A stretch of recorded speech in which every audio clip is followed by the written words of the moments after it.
살아있을 때뿐 아니라 어떤 분들은 죽어서도 감동을 주는 그런 분들이 있습니다. 루스 그레함 할머니 같은 분이었겠지요. 이 빌리 그레함 목사님의 사모였던 이분은요, 사실 때도 굉장히 은혜를 끼친 그런 삶을 살았습니다. 그런데 이분은 자신 무덤에 특별한 묘비명을 새기도록 했습니다. 공사가 끝났습니다. 인내해 주셔서 감사합니다.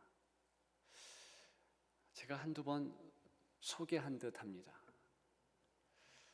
여러 번 나눌 때마다 더 그 의미가 가슴에 감동을 주고 나도 어떤 삶을 살아야 될까? 어떤 묘비명을 생각해야 될까? 도전을 줍니다. 여러분들은 어떠신지요? 공사 중인 도로를 지나다 보면 불편하지요. 그래서 기다려줘야 하고 먼지도 날리고 소음이 시끄럽고 참아야 할 것이 많이 있습니다. 그러한 상황을 생각했겠지요. 비록 내 스스로가 생각할 때 내 삶이 정갈하다, 그리스도인으로서 괜찮다 여겨질지라도 반드시 다른 이들에게 불편함을 끼칠 수도 있다는 것입니다. 그 가능성을 놓치지 않은 것이지요. 실제 인생이 그렇습니다. 우리 하나님께서 평생을 거쳐서 매일매일 다듬는 그런 인생 아니겠습니까? 그런 상처를 줄 수밖에 없지요. 어려움을 끼칠 수밖에 없지요. 성경적인 인생관인 것입니다. 인생은 매일매일 공사 중이지요. 오늘 본문에 보면 이 땅의 교회도 공사 중일 수밖에 없다, 그런 본문이 나오고 있습니다. 22절이지요. 하반절에 보면 함께 지어져 가느니라 그랬습니다. 함께 지어졌다. 어제는 공사 중이었지만 오늘은 이루어졌다. 이렇게 교회의 모습을 말하지 않았습니다. 어제 지어졌는가? 오늘도 지어진다. 오늘 지어졌는가? 내일도 지어진다. 소위 영어의 진행형이지요. ing 계속된다는 것입니다. 언제까지요? 이 땅 끝날까지. 함께 지어져 가느니라. 교회는 공사 중이라는 것입니다. 어쩔 수 없이 우리가 어떻게 교회를 판단하건, 어떤 기대를 하건, 어떻게 교회 생활을 하든 성경의 교회관은 교회 공사 중이다. 느낌이 어떠십니까? 분명 부정적인 것이 있을 것입니다. 여러 부정적인 교회의 모습 가운데서 공사 중이므로 어쩔 수 없는 모습 두 가지를 나누려고 합니다. 그리고 그 부정적인 모습을 긍정적으로 바꿀 수 있고 아름답게 변모시킬 수 있는 단 한 가지 해결안을 같이 나누려고 합니다.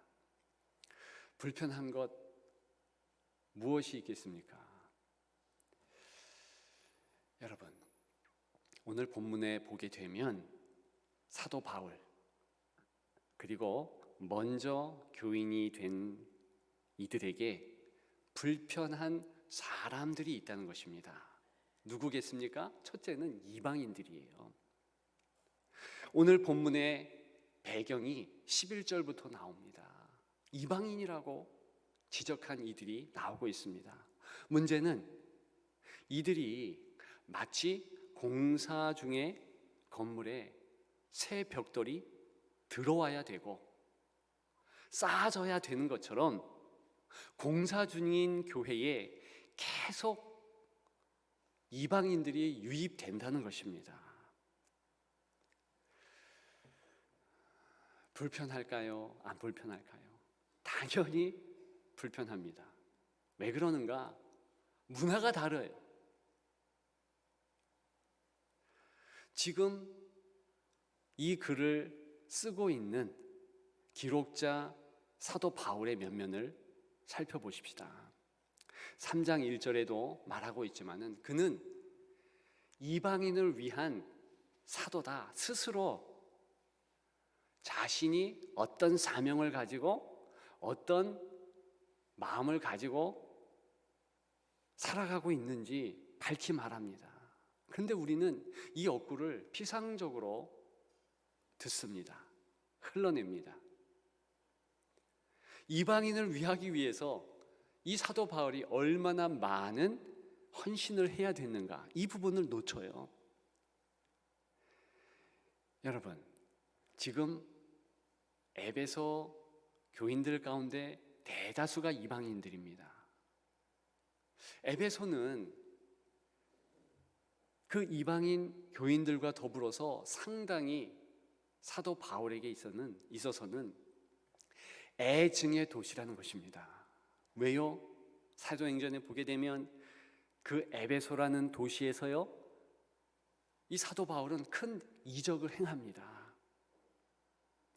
얼마나 사도 바울을 통하여서 기적이 세게 나갔는지, 그가 손을 닦았던 수건, 얼굴 닦았던 수건, 일하면서 들렀던 앞치마, 이런 것을 병자들에게 갖다 대기만 해도 병이 낫는 거예요. 몇 마디 안 했는데도 나 예수 믿겠습니다, 그런 사람들이 생기더라는 것이죠.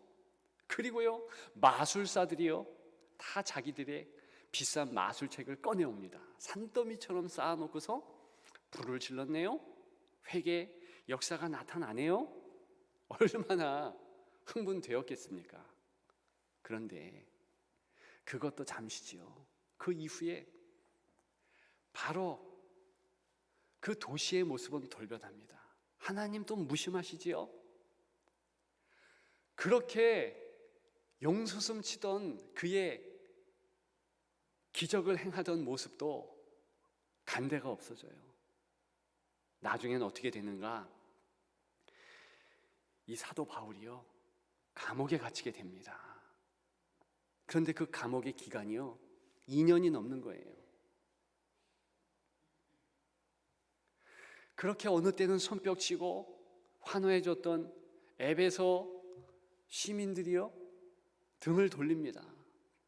원래 에베소 지역은 아뎀이라는 여신상을 섬겼던 그런 지역 아니겠습니까? 그래서 신상 만드는 자들이 가득했어요. 선동을 합니다. 우리는 아데미 여신이 위대하게 그렇게 그 이름을 부르면서 살아가는 사람들이다. 우리 도시가 풍요로운 것은 그 신 때문이다. 이러면서 2만여 명이 모여가지고 데모를 합니다. 목적은 한 가지, 사도 바울 잡겠다는 거예요. 실제로 사도 바울은 그 이후에 극심한 어려움을 감옥에서 받습니다. 2년여간을 수인의 생활을 하게 되는 거죠. 어떤 학자들은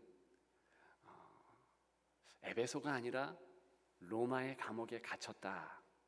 그래서 옥중서신, 오늘 본문을 비롯해서 다른 3가지 서신을 포함해서 이 옥중서신을 저 로마에서 기록했다. 물론 성경에 보면 로마에서도 옥에 갇혔었습니다. 그런데 여러 정황들을 보게 되면 에베소 지역의 감옥 생활, 그 감옥 생활 중에서 에베소서를 비롯해서 옥중서신을 쓴 것이 맞다. 저는 그렇게 봅니다. 아무튼 감옥에 들어가든 안 들어가든 에베소라는 이 지역에서의 혹독한 고난은 확실히 견딜 수 없는 것이었습니다. 이방인 그러면 치를 떨 정도로 힘들었어요. 그런데 지금 그렇게 어려워하는 이들이 사도 바울뿐만이 아니라 다른 성도라는 것이죠. 많이 있다는 것입니다. 이게 문제였어요. 그런데 오늘 공사 중인 교회의 모습을 보십시오. 계속 새벽돌 유입돼야 된다는 거예요. 이렇게 이방인이 들어와야 된다는 것입니다. 그런 전제하에 교회가 나아가고 있는 것이지요. 어떻습니까? 우리들이 섬기는 교회, 이방인 같은 자들이 사실은 계속 우리 주변에 넘쳐납니다. 그들이 누구일까요? 먼저는 새가족이죠. 새가족들은 하나님 사랑 밖에 있었습니다. 오늘 본문에는 하나님 사랑 밖에 있고 그리스도 밖에 있는 사람들에 대한 면면을 잠깐 이야기하는데, 이방인들이요, 그런 이방인들의 모습과 같이 오늘날에도 새가족들이 그렇다는 거예요. 그러면 우리 기존 성도들은 불편할 수 있습니다. 오늘 본문에 보게 되면 21절에 그의 안에서 건물마다 서로 연결하여 주 안에서 성전이 되어가고 그랬습니다. 연결된대요. 무슨 말입니까? 하나님의 가족으로서 기존 성도들이 이제는 가만히 있는 것이 아니라 손에 손잡고 가족이 되었고 같이 공존한다는 것입니다. 때에 따라서는 24시간 연결되어 있다는 거예요. 여러분, 불편하겠습니까? 안 불편하겠습니까? 내 아내요, 내 남편이라도 때로는 불편합니다. 내 자녀라 할지라도 떨어져 살고 싶을 때가 있어요. 그런데 완전 남남, 이 교회라는 곳은 어떤 곳인지 가족보다 더 많이 만나게 하는 거예요. 가족만큼 부여잡고 기도해야 되는 거예요. 연결됐다고 하니까. 이런 부담감 100배인 현실입니다. 여러분들은 안 그렇다고요? 그러면 교회의 모습을 잘못 붙잡은 거예요. 오늘 본문은 교회는 공사 중이라는 거예요. 그래서 불편함을 초래한다는 것입니다. 또 참아야 할 어떤 교회의 부정적인 모습이 어떤 것이 있을까요? 대표적으로 2개 말씀드린다고 했는데 이제 한 가지, 그것은 굉장히 교회가 부산하고 분주하다는 것입니다. 주일날만 만나는 게 아니에요. 수요일날, 금요일날, 새벽 기도까지. 피택자들은 단내가 난대요. 얼마나 이 참여할 게 많고 힘들다는 거죠. 피택자만 그렇겠습니까? 그렇게 여러 모임들 참여한 이들은 분주한 거예요. 힘든 거예요. 어려운 겁니다. 여러분, 벌새를 알고 계십니까? 분주함의 상징인 벌새 말입니다. 이 벌새는요, 아주 적은 새잖아요. 그런데 이 새가 얼마나 부산한 새인지요, 1초에 80회 정도 날개짓을 한답니다. 엄청 날개짓을 하죠. 원래 신체 구조상으로는, 역학적으로는 날 수가 없다네요. 그런데 그것을 이 날개짓을 실컷 함으로, 부산함으로 이겨가는 거죠. 그래서 비록 작지만 탁월한 새가 되었습니다. 이 새만 그냥 직접 직립, 바로 날개짓 하면서 공중으로 갈 수 있습니다. 헬리콥터처럼 정지할 수도 있어요. 원래 새들은 상승 기류를 타고 완만하게 공중으로 나르잖아요. 보통 비행기들처럼. 그런데 이 벌새는 아니에요. 그냥 날개짓을 하면 위로 올라갑니다. 그리고 멈출 수도 있어요. 이 새만 그런 데네요. 대단하지요. 여러분, 교회가 실은 오늘 본문에 의거해서 교회의 모습을 해석한다면 이런 분주함이 있어야 교회가 산다는 거죠.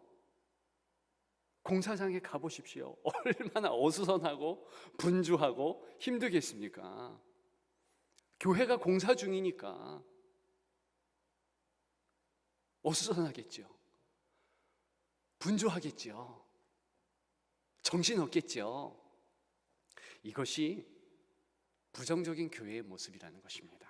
자, 그렇다면 이런 부정적인 모습이 어떻게 긍정적인 모습으로 변할 수 있을까?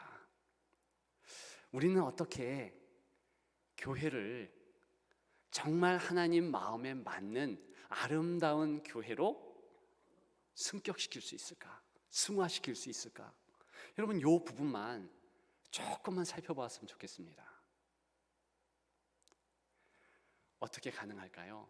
그것은 오늘 본문의 어구가 힌트를 줍니다. 20절이죠. 모퉁이 돌이 되셨느니라. 그런데 예수께서 친히 모퉁이 돌이 되셨다 그렇습니다. 이스라엘 건축물에 있어서 모퉁이 돌은 반석과 같은 거예요. 기초석과 같은 거예요. 건물 짓는 것이 우리나라와 약간 다릅니다. 아마 집안이 달라서 그런 것 같아요. 우리는 그냥 기초석 깔아서 이렇게 쭉 올리잖아요. 그런데 이스라엘은 그것이 아니라 모퉁이 돌을 먼저 이렇게 자리 잡게 합니다. 큰 돌이죠. 그리고 그 돌을 기준으로 해서 위로 쌓고 옆으로 쌓습니다. 그래서 건축물을 만드는 거예요. 그래서 모퉁이에 한 주축돌이 놓여지겠죠. 그래야지 모퉁이가 이렇게 만들어지니까 사각형이 만들어질 거 아니겠어요? 예수님이 그 역할을 한다는 것입니다. 다른 성경에서는 반석이시다 그랬어요. 예수 그리스도의 유일성, 예수 그리스도의 중심성, 이것이 교회의 모습이라는 거예요.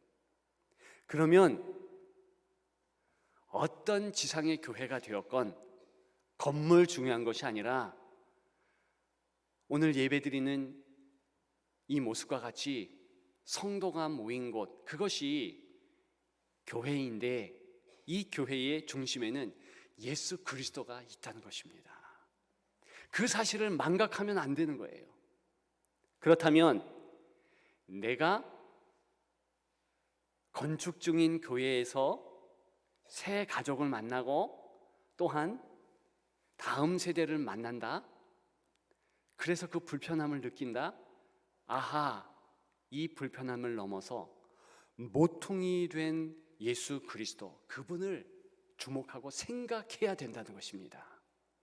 그래서 모퉁이 돌로 다 연결되는 거예요. 여러분, 교회에 다음 세대, 새 가족, 다른 것으로 현혹시키면 안 되겠습니다. 다른 것은 어떤 것? 교회가 물질이 많다. 그래서 막 제공해. 다음 세대 아이들에게 먹을 것, 뭐 그거 주는 거 좋죠. 그런데 그거는 2차, 3차죠. 예수 그리스도를 만나게 하는 거죠. 예수 그리스도로 연결되게 하는 거예요. 그래서 건축물 보면 반드시 이 벽돌과 벽돌 사이에 시멘트가 들어갑니다. 시멘트 같은 역할이 성령 하나님, 그래서 예수 그리스도와 온전히 연결되는 마음이 생기도록 성령 충만하게 해서 새 가족이 되었든 다음 세대가 되었든 그렇게 만드는 것이죠. 오늘 본문에 보게 되면 22절에 너희도 성령 안에서 그랬습니다. 하나님의 거하실 처소가 되기 위하여, 이렇게 연결되고 있습니다. 성령 안에서. 무슨 뜻인가? 마치 접착제가 있어야지 두 물질이 붙듯이 육성으로 내가 저 새 가족을 붙잡아야 해.